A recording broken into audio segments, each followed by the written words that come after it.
Yeah Shravan sir ఏంటి ఆంధ్రప్రదేశ్లో ఈ రప్ప రప్ప రాజకీయాలు నరికేస్తాం కొట్టేస్తాం అంటూ ప్రతిపక్షం మాట్లాడుతోంది, అవేమో అధికార పక్షం మాటలు మాట్లాడలేదు కానీ చేసుకుంటూ పోతోంది. ఏం జరుగుతుంది సార్ ఆంధ్రప్రదేశ్లో? జగన్మోహన్ రెడ్డి నిన్న సినిమాల్లో మీరు డైలాగ్స్ పెడితే పర్వాలేదు కానీ మేము బ్యానర్లు పెడితే తప్ప అని ఆయన సమర్థించుకునే ఒక కామెంట్ చేశారు. ఆంధ్రప్రదేశ్లో ఈ శాంతి భద్రతలకు సంబంధించిన ఇష్యూ, ఈ కామెంట్స్ ఇవి ఎటు తీసుకెళ్తున్నాయి ఆంధ్రప్రదేశ్ రాష్ట్రాన్ని? నరసింహరావు గారు, ఈ ఎంటైర్ ఎపిసోడ్ నేపథ్యం మొత్తాన్ని నాకు తెలిసి ఒక వర్గం మీడియా చాలా వాళ్ళకు అనుకూలంగా తీసుకెళ్తున్నటువంటి ఇంప్రెషన్ అయితే నాకు అనిపిస్తుంది. ఎందుకు అనిపిస్తుంది అంటే, ఇప్పుడు నార్మల్ గా ఒక ప్రభుత్వం ఏర్పడిన తర్వాత ఆ ప్రభుత్వం నుంచి సామాన్యుడు కావచ్చు, లేకపోతే మధ్యతరగతి వాళ్ళు కావచ్చు, లేకపోతే ఉన్నతంగా బతికేటువంటి ఒక డబ్బున్న వాళ్ళు కావచ్చు, ఎవరైనా కావచ్చు, సామాన్యుడి దగ్గర నుంచి ఉన్నతంగా బతికే కోటీశ్వరుడి దగ్గర వరకు కామన్ గా కావాల్సింది ఏంటో తెలుసా? Law and order. Law and order అనేది మీకు నాకు అవసరం కాదు, సమాజానికి అవసరం. బికాస్ ఇప్పుడు జడా శ్రవణ్ కుమార్ వాళ్ళ పాప కాలేజీకి వెళ్తుంది, బయటకు వెళ్తుంది. ఆ పాప సేఫ్ గా ఇంటికి రావాలి అని ఈ ప్రపంచంలో ఎవరైనా కోరుకుంటారు. నా తల్లిదండ్రులుగా నేను కూడా కోరుకుంటా. సిమిలర్ వే మా ఇంట్లో పనిచేసే ఒక పాప ఉంది, వాళ్ళు పనిచేసే వాళ్ళ పాప కూతురు స్కూల్కి వెళ్తుంది. ఆ పాప స్కూల్కి వెళ్ళి మళ్ళీ ప్రశాంతంగా ఇంటికి వచ్చి తల్లిదండ్రులతో ఆడుకోవాలి, ఇంటి పక్క పిల్లలతో ఆడుకోవాలని నేను కోరుకుంటా, సమాజంలో ఎవరైనా కోరుకుంటాం. అంటే కోటీశ్వరుడి దగ్గర నుంచి పేదవాడి వరకు కూడా కోరుకునేది ఏంటి అంటే లా అండ్ ఆర్డర్ కరెక్ట్ గా ఉండాలని కోరుకుంటాం. సో ఈ లా అండ్ ఆర్డర్ అనేది ఆ పార్టీకి ఈ పార్టీకి ఏ పార్టీకైనా సరే ఇది ఒక universal factor, universal factor, universal requirement. గత ప్రభుత్వంలో జరిగిన తప్పులు జరిగినా మేమందరూ జగన్మోహన్ రెడ్డి మీద ఫైట్ చేసిన కారణం కూడా అదే. ఈ ప్రభుత్వంలో జరుగుతున్నటువంటి దుర్మార్గకరమైన విషయాల మీద ఫైట్ చేస్తున్న కారణము అదే. సో మేము పార్టీలు ఏమైనప్పటికీ కూడా we are for the public society, we are for the society and we are for the public, and we are here to see that law and order should be maintained by the government in all the way.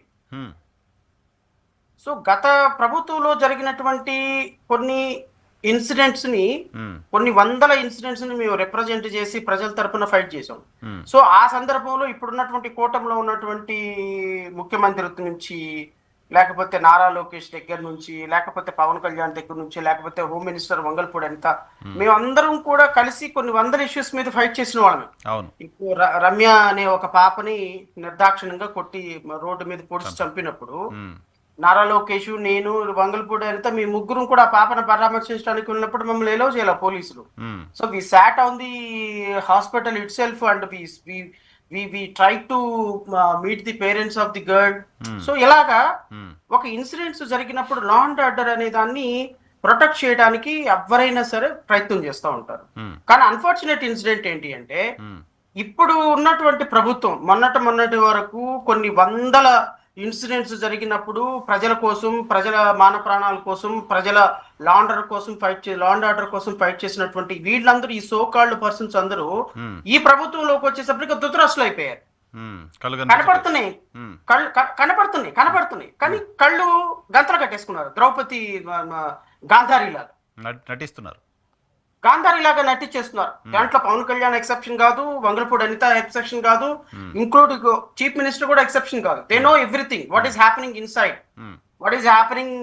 Inside the society and all, but they don't want to expose it or they don't want to prevent it.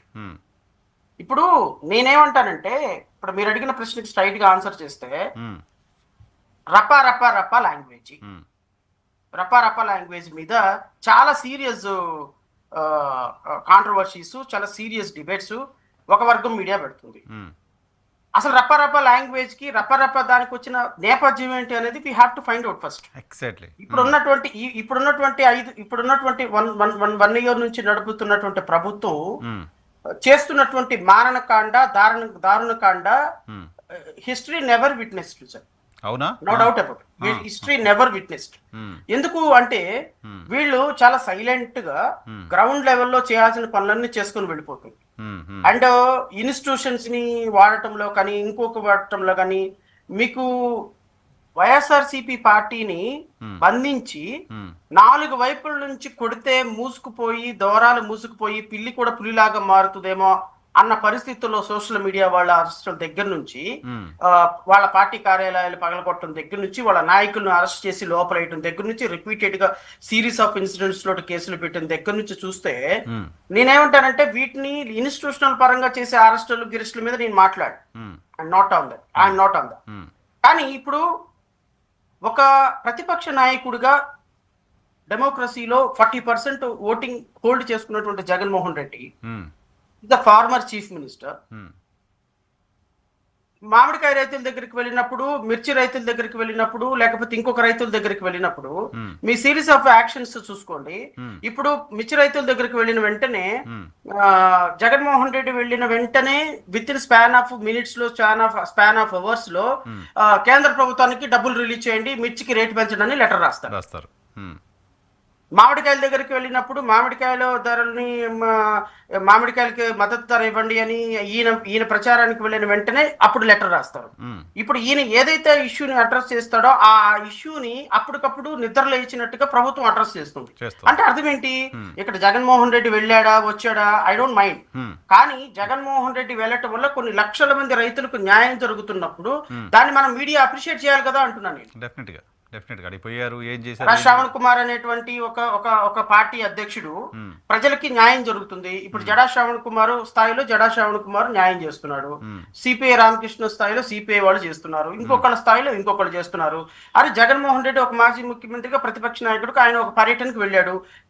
పర్యటనకు వెళ్ళినప్పుడు దానివల్ల కొన్ని లక్షల మంది రైతులకు న్యాయం జరుగుతుంది, జరగటానికి ప్రభుత్వాన్ని ప్రోత్సహిస్తుంది, ప్రభుత్వాన్ని ముళ్ళు కర్రతో పొడుస్తున్నారు. ముళ్ళు కర్రతో పొడవటమే కదా ప్రతిపక్షాల పని, అదే కదా. సో ఆయన అది చేస్తున్నప్పుడు ఖచ్చితంగా ప్రజలకి న్యాయం జరుగుతున్నప్పుడు రైతులకు న్యాయం జరుగుతున్నప్పుడు వి మస్ట్ అప్రిషియేట్. దాన్ని వదిలేసేసి నువ్వు నేను నేను నేను ఇప్పుడు మీరు అన్నదానికి రప్పరప్ప లాంగ్వేజ్ కి చెప్తున్నా, దానికి దీని కాన్సిక్వెన్స్ చాలా చాలా దీనికి కొంచెం సుదీర్ఘమైన వివరణ అవసరం కాబట్టి నేను ఎంత టైం తీసుకోవాల్సి వచ్చింది.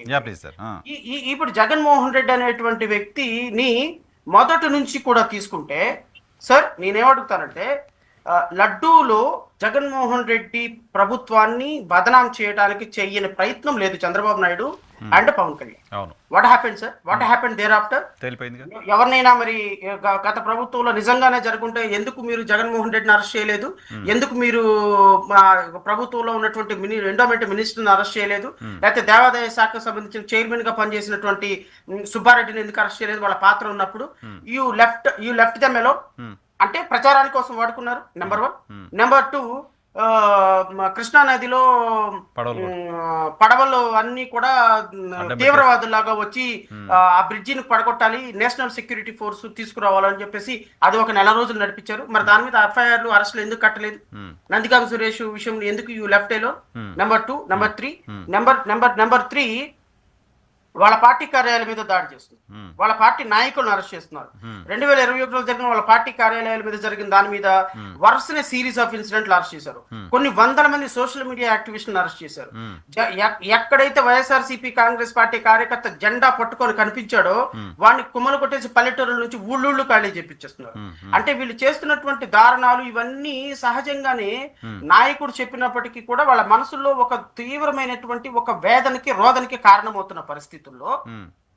జగన్మోహన్ రెడ్డి అనేటువంటి ఒక వ్యక్తి వాళ్ళ నాయకుడు వాళ్ళ దగ్గరకు వచ్చినప్పుడు సహజంగానే నాయకత్వం చూడగానే వాళ్ళ కుర్రోళ్ళలో ఇప్పుడు రోజా పవన్ కళ్యాణ్ వస్తున్నప్పుడు ఎయిర్పోర్ట్ లో కొన్ని వందల బైకుల మీద వచ్చేసి రోజాతో గొడవ పెట్టుకుని రోజా మీద దాడి చేయడానికి ప్రయత్నం చేశారు.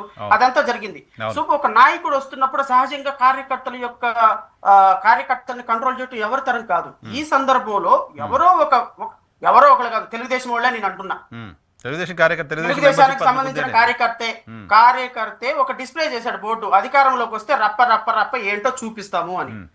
ఆ విషయాన్ని రప్ప లాంగ్వేజ్ వాడారు మీ పార్టీ కార్యకర్తలు అన్నప్పుడు I think former chief minister ఏమన్నాడంటే రప్ప లాంగ్వేజ్ అనేది సినిమా లాంగ్వేజ్ కదా, అది వాడుంటే ఆయన ఎవరో వాడుంటే అది తప్పే ఉంది, అది మేము అన్నది కాదు కదా, లేకపోతే నేను అన్నది కాదు కదా, అది ఎవరో ఒకళ్ళు పెట్టారు, సినిమా లాంగ్వేజే కదా వాడింది, దాంట్లో అనే కాన్సెప్ట్ లో ఆయన చెప్పిన సందర్భాన్ని తీసుకొచ్చి జగన్మోహన్ రెడ్డి రప్ప రప్ప అన్నాడు, జగన్మోహన్ రెడ్డి మేము అధికారంలోకి వస్తే నరికేస్తా ఉన్నాడు, రప్ప రప్ప రప్ప అని ఇక దాని మీద డిబేట్లు స్టార్ట్ చేసి ఇంటర్ప్రిటేషన్ స్టార్ట్ చేసి దాన్ని ఎక్కడ దాకా తీసుకురావాలి అక్కడ తీసుకొచ్చుకోండి.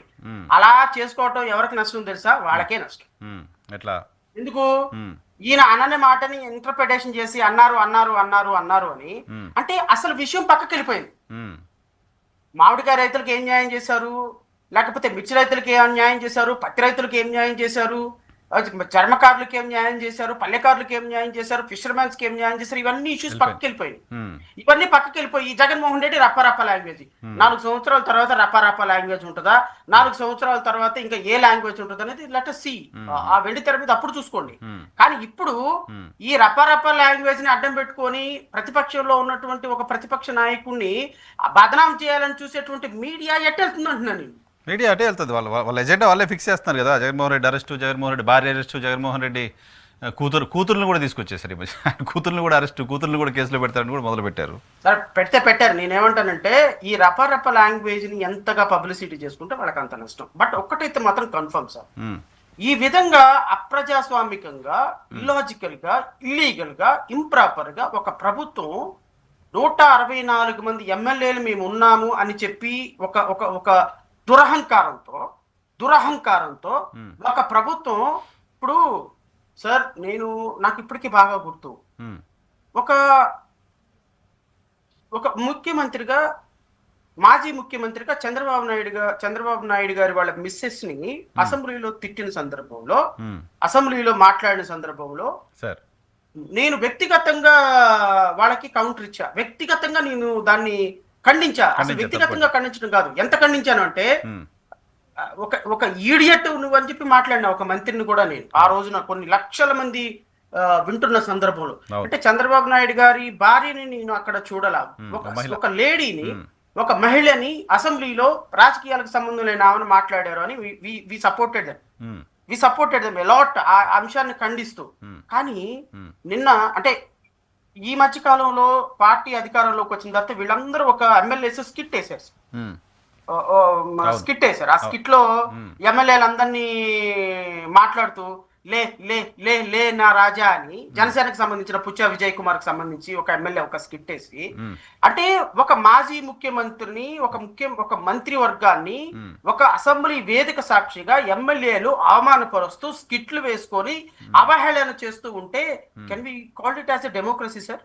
నవ్వుతున్నారు ఎదురుగా కూర్చున్న ముఖ్యమంత్రి, ఉప ముఖ్యమంత్రి. మామూలుగా నవ్వటం కాదు, చరిత్రలో నేను ఏ రోజు నవ్వలేను. అంటే అసెంబ్లీలో అంటే నీ కొలీగ్స్ విమర్శించుకోవటం వేరు సార్, విమర్శించడం వేరు, అవహేళన చేయటం వేరు. ఆ రోజున చంద్రబాబు నాయుడిని అవహేళన చేసినప్పుడు, చంద్రబాబు నాయుడు ని వ్యక్తిగతంగా అవహేళన చేసినప్పుడు మేము మాట్లాడాం. ఈ రోజు జగన్మోహన్ రెడ్డి టీంలో ఉన్న వాళ్ళని వ్యక్తిగతంగా అసెంబ్లీ సాక్షిగా అవహేళన చేయటం కూడా మేము we are not appreciating, because we should uphold the dignity of the legislation. ఇప్పుడు ఈ లెజిస్లేషన్ లో 164 మంది ఎమ్మెల్యేలు అందరూ కూడా వాళ్ళు డబ్బుల కోసం, కేవలం అధికారం కోసం వాళ్ళ పాత మంత్రివర్గాన్ని అవహేళన పరుస్తూ వాళ్ళందరి మీద కేసులు పెట్టి ఇలా చేస్తున్నప్పుడు లక్షల మంది సపోర్ట్ ఉన్న ఒక పార్టీలో నుండి వచ్చేటువంటి ఆక్రోశం, ఆ కోపం, బాధ, ఆ కార్యకర్తల్లో ఉన్నటువంటి ఒక చెప్పలేని ఏం చేయాలో అర్థం కాని ఒక ఫ్రస్ట్రేషన్ లో నుంచి వచ్చేటువంటి మాటలే ఆ రప్ప లాంగ్వేజ్. ఓకే, బహుశా ఈ రప్ప లాంగ్వేజ్ ని మాటలకే పరిమితం చేసుకుంటారా, లేకపోతే ఇదే పద్ధతిలో కొంత. అందుకంటే ఐ హావ్ సీన్ ఎస్టర్డే ఏదో వీడియో చూస్తున్న సందర్భంలో నాకు అర్థమైంది, జగన్మోహన్ రెడ్డి గారు మాట్లాడుతూ ఆయన ఒక మాట అన్నాడు, రేపొద్దున నేను చెప్పినా కానీ కంట్రోల్ కారేమో, నా కార్యకర్తలు కంట్రోల్ కాకపోవచ్చు, చంద్రబాబు నాయుడు గారు యు బీ కేర్ఫుల్. నేను నిజంగా చెప్తున్నా, రేపొద్దున చంద్రబాబు నాయుడు ఇదే పద్ధతిలో గనక వెళితే, నారా లోకేష్ ఇదే పద్ధతిలో గనక వెళితే, పవన్ కళ్యాణ్ ఇదే పద్ధతుల్లో గనక వెళితే, రేపొద్దున జగన్మోహన్ రెడ్డి లాంటి వాళ్ళు 100 మంది వచ్చి చెప్పినా ఈ కార్యకర్తలు ఆగే పరిస్థితి ఉండదు. కార్యకర్తలు ఆగే పరిస్థితి లేని అప్పుడు ఏమవుతుంది అంటే కంప్లీట్ గా లా అండ్ ఆర్డర్ మొత్తం మొత్తం కూడా ఈ రాష్ట్రంలో లాలెస్నెస్ స్టేట్ అయిపోతుంది. లాలెస్నెస్ స్టేట్ అయిపోయినప్పుడు తెలుగుదేశం జెండా పట్టుకొని ఇలా పట్టుకొని నుంచోటానికి కూడా గజగజ వణికిపోయే పరిస్థితిని, ఈ రాష్ట్రం నుంచి పారిపోయే పరిస్థితిని కార్యకర్తలు తెచ్చుకుంటే రేపొద్దున ఏ కార్యకర్త అయినా సరే ఒక కార్యకర్త ఒక హ్యూమన్ బీయింగే. ఆ హ్యూమన్ బీయింగ్ ని ఈ ప్రభుత్వం అయినా ఈ ప్రభుత్వాన్ని ఆ ప్రభుత్వం కార్యకర్తల్ని ఇలా చంపుకుంటూ నరుక్కుంటా పోతే ఖచ్చితంగా ఈ రాష్ట్రం ఇంకొక రాష్ట్రానికి ఆదర్శంగా ఎప్పుడు నిలబడే అవకాశం బీహార్తో పోటీ పడే పరిస్థితి వస్తుంది. బీహార్ బాగుంది ఇప్పుడు, కాస్త బీహార్తో పోటీ పడే పరిస్థితి వస్తుంది. కానీ సార్ అబ్సల్యూట్లీ